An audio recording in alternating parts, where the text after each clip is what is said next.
Picture this, a seemingly ordinary day unfolding in the heart of global politics. It's a regular Tuesday, and in New Delhi, a phone rings.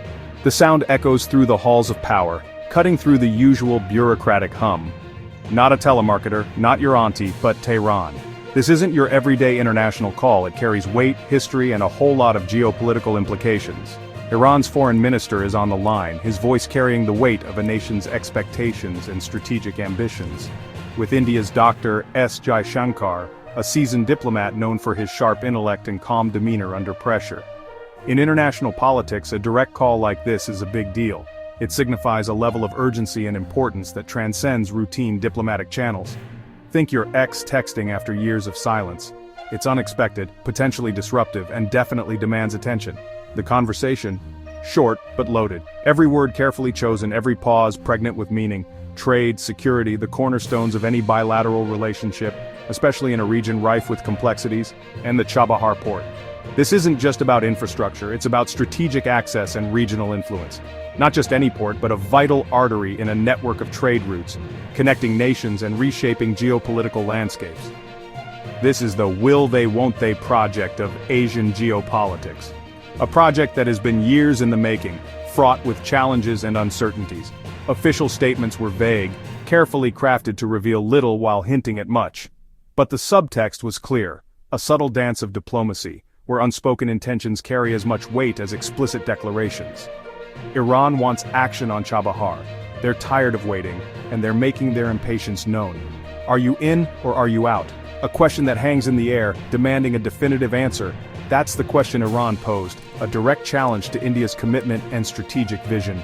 Cutting through years of delays, bureaucratic hurdles, and geopolitical maneuvering, this call was a catalyst, accelerating a process that had been simmering for far too long, pushing India to make a choice, to either fully embrace the Chabahar project, or risk losing a valuable strategic opportunity. For most, it's just another news blip, a fleeting headline in a sea of information, but it's actually huge. It's a pivotal moment that could redefine regional dynamics. It's about more than cranes and concrete. It's about building bridges, both literal and metaphorical. It's about ancient ties, trade routes that have connected civilizations for centuries, modern rivalries, and the ever-present competition for influence in a strategically vital region, and billions in trade, a powerful incentive for cooperation and a significant stake in regional stability. Two regional giants are trying to navigate the treacherous waters of international relations, a world shaped by US and Chinese agendas, where smaller nations must carefully balance their interests and alliances. This 10-minute call was a snapshot, a fleeting glimpse into the complex and ever-shifting landscape of global power dynamics. Of 21st century geopolitics where communication is instant, but trust is hard-earned. Old relationships, new realities, forcing nations to adapt and redefine their roles in the global order. Tested in real time under the constant scrutiny of the international community. The press releases said, "strengthening ties," the usual diplomatic jargon designed to reassure and obfuscate, but the real message was urgency, a clear signal that time is running out and decisions must be made. Iran's move was calculated, a strategic gambit designed to force India's hand. India's response measured a careful balancing act between strategic interests and diplomatic sensitivities.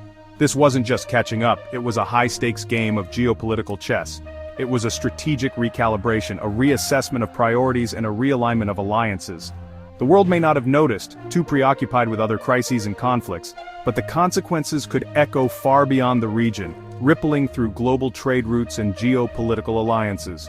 Chabahar is more than a port. It's a symbol of cooperation, a gateway to new markets, and a potential catalyst for regional integration. It's a test of promises and priorities, a measure of commitment in a world where trust is a rare and valuable commodity. In the end, this quiet conversation could reshape alliances, redefine strategic partnerships, and alter the course of regional history. Sometimes the biggest shifts start with a simple phone call, a seemingly insignificant moment that sets in motion a chain of events with far-reaching consequences. To get why this call matters, we need to understand the historical weight behind it. It's not just a simple phone call between two nations, it's a conversation steeped in centuries of shared experiences, cultural exchange, and mutual respect. Let's rewind, way back. We're talking about going back millennia, to a time when empires rose and fell and cultural connections were forged through trade, diplomacy, and shared intellectual pursuits. India and Iran, or ancient Persia as it was known then, have been cultural cousins for millennia. Their relationship isn't just measured in years or decades, but in centuries of intertwined history. They traded along the Silk Road, that ancient network of routes that connected East and West, facilitating not just the exchange of goods but also of ideas and cultural practices, sharing art, language, with Persian influencing Indian languages and vice versa, and ideas, philosophical, scientific, and artistic concepts that enriched both societies. Think of them as the original Eastern power couple. They were partners in trade, culture, and sometimes even in politics, navigating the complexities of the ancient world together. Even after India's partition, a tumultuous event that reshaped the subcontinent, their bond survived, demonstrating a resilience that transcended political boundaries and ideological differences. Both joining the non-aligned movement, a testament to their shared desire for independence and autonomy in a world dominated by superpowers, and resisting superpower pressure. They stood together, advocating for a multipolar world where smaller nations could have a voice. Sure, there were rough patches, times of disagreement and divergence. The 1979 Islamic Revolution in Iran brought about significant changes in the country's foreign policy, shifting global alliances, creating new challenges and opportunities for both nations. But the connection endured. The underlying cultural and historical ties proved too strong to be broken by political winds. They kept talking, even when others wouldn't, maintaining open channels of communication during times of crisis and uncertainty, cooperating when interests aligned, finding common ground on issues ranging from trade and energy to regional security and cultural exchange. Proving their friendship could weather modern storms. Their relationship has been tested time and again, but it has always emerged stronger. So, when Iran called, reaching out to India in a moment of need, it wasn't random. It was a calculated move, based on a deep understanding of their shared history and mutual interests. It was built on centuries of trust, a foundation of cultural exchange, diplomatic engagement, and shared experiences. This isn't just about governments, it's about something much bigger than that. It's about two ancient civilizations navigating a new world together, drawing on their shared heritage to address the challenges of the 21st century. Their shared history, that tapestry woven with threads of trade, culture, and diplomacy, lets them have conversations others can't. It allows them to speak frankly and openly, without the baggage of historical animosity or deep-seated mistrust. That's the real context behind the call, the unspoken understanding, the shared cultural references, and the deep-rooted sense of connection. A deep, resilient partnership, forged over centuries and tested by time. In a world of shifting alliances where old partnerships are dissolving and new ones are being formed, some ties run deeper than politics, rooted in shared history, cultural affinity, and a mutual desire for peace and prosperity. So, let's cut through the noise and get straight to the core of the matter. We're talking about a project that holds immense strategic importance, a project that could potentially reshape trade dynamics and geopolitical landscapes, Chabahar Port. This isn't just another port facility, it's a linchpin in a complex web of international relations and economic aspirations. For India, it's not just a port. It represents something far more significant than mere infrastructure. It's a strategic imperative, a vital component of its foreign policy objectives. It's a way to bypass Pakistan, a long-standing geopolitical challenge for India, allowing it to circumvent traditional obstacles and forge new pathways for trade and connectivity and reach Afghanistan and Central Asia, unlocking access to vast markets and resources that have historically been difficult to reach due to geographical and political constraints. The plan? A carefully orchestrated strategy designed to foster regional cooperation and economic growth. India invests, injecting crucial capital into the project to kickstart development and ensure its viability. Builds a trade corridor, establishing a seamless network of transportation routes to facilitate the movement of goods and services across borders.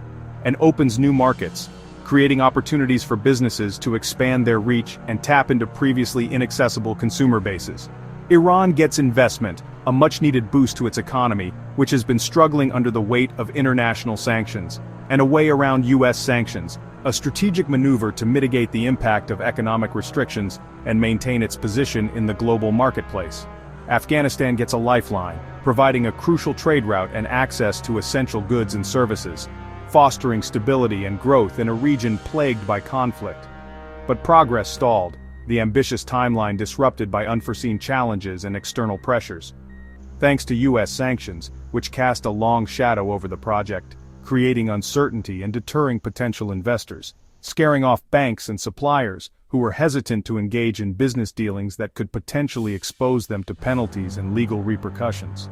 Even with a US waiver, a temporary reprieve designed to alleviate some of the pressure, the risk was too high, the potential for future sanctions and political instability outweighing the potential rewards. And the project slowed to a crawl, its momentum grinding to a halt as funding dried up and construction efforts faltered. Iran's patience is running out, its leaders growing increasingly frustrated with the delays and lack of progress. They want action, not promises, tangible results that demonstrate a commitment to the project's success. The phone call was a wake-up call, a stark reminder of the urgency of the situation and the need for decisive action. Move forward or lose out. A critical juncture where choices made will determine the fate of the project and its impact on the region. Chabahar is now a test, a litmus test of international cooperation and the ability to overcome geopolitical obstacles, of India's strategic autonomy, its capacity to pursue its own interests and make independent decisions on the global stage. It's not just about trade, it's about something far more profound than the exchange of goods and services. It's about India's ability to act independently, to chart its own course in a complex and ever-changing world. The port's future, the trajectory of its development, holds the key to unlocking a new era of regional prosperity and connectivity, could redraw Asia's economic map, shifting trade routes and creating new centers of economic power. For Iran, it's more than just an infrastructure project. It's a vital economic lifeline, a crucial artery that sustains its economy and connects it to the wider world. For India, it's not just about economic gains, it's a chance to shape the region, to assert its leadership and influence in South Asia and beyond. The stakes? They couldn't be higher. Nothing less than regional influence, the ability to shape events and exert control over the geopolitical landscape. And billions in trade, the potential to unlock vast economic opportunities and generate significant wealth for all stakeholders involved. The clock is ticking and the world is watching to see what happens next. Imagine global politics as a high school cafeteria. The G7 are the popular kids led by the US. Iran and North Korea are the rebels. India, the independent kid who sits with everyone. Popular, nerds, rebels. This is called strategic autonomy. India's superpower. But the US doesn't love it. You can't sit with us if you sit with them. Sanctions on Iran are like banning friends from the party. India wants to keep its options open. Attend the party, but not ditch old friends. Iran's call is a reminder. Are you in or out? Every move is a delicate dance in this high-stakes social game. From Iran's side, this call was about urgency and survival. Years of US sanctions have battered their economy. Chabahar is a rare opportunity. It's a potential revenue stream, a trade hub, and proof Iran's still open for business. With Arab neighbors cozying up to the US and Israel, Iran feels encircled. Reaching out to India is a way to counterbalance and remind the world of their relevance. Iran's frustrated by delays, they've delivered land and political will, but India's been cautious. The call was a polite nudge. Let's get moving. Iran knows India needs Chabahar too, and they're leveraging that. It's also part of Iran's Look East policy, building ties with Asia as the West closes off. The call is about more than a port, it's about a multipolar future. Iran wants options, allies, and a seat at the new global table. Chabahar is their ticket. Now, from India's view, this is a diplomatic tightrope. Chabahar is a gateway to Central Asia and a counter to China's Belt and Road. But the US is India's top trading partner and defense ally. Upsetting Washington could jeopardize tech, trade, and security ties. India's constantly weighing how far to push with Iran without angering the US.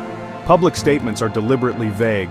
Reassure Tehran, don't alarm Washington. The goal? Maintain strategic autonomy and freedom to choose. This phone call forces India to prove it can balance both sides. Every move is a test of independence. This call is just one move on a global chessboard dominated by the US and China. China's been investing heavily in Iran, signing a $400 billion deal and offering an alternative to the West. If India hesitates on Chabahar, China will gladly step in. Bad news for New Delhi. Meanwhile, the US wants to contain Iran, but also needs India to counter China. US sanctions on Iran ironically hurt India's ability to compete with China. It's a classic foreign policy contradiction. India must convince the US that a strong Indian-led Chabahar is in everyone's interest. The call is a reminder: act now, or lose out to Beijing. The stakes are high: regional influence, trade, and the balance of power. Every player is recalculating their next move. The clock is ticking for India. Why should you care about a port in Iran? Because in our connected world, small shifts can have global impacts. Chabahar could stabilize energy prices by bringing more Iranian oil to market. It offers Afghanistan a vital trade route, supporting stability and humanitarian aid. A stable Afghanistan is good for global security. The project also challenges the US-led order. If India and Iran succeed, it's a step toward a multipolar world. The rules of trade, finance, and diplomacy could change for everyone. Sometimes a single port can shift the global balance. So what's next? We're at a cliffhanger. India could double down on Chabahar, risking US friction but asserting autonomy. Or it could muddle through, just enough to keep Iran interested, but not enough to anger Washington. Or the project could quietly die, letting China swoop in and reshape the region. Each path has huge consequences for India, Iran, and the world. The choice will define India's foreign policy for years. The phone call was just the beginning. The real drama is about to unfold.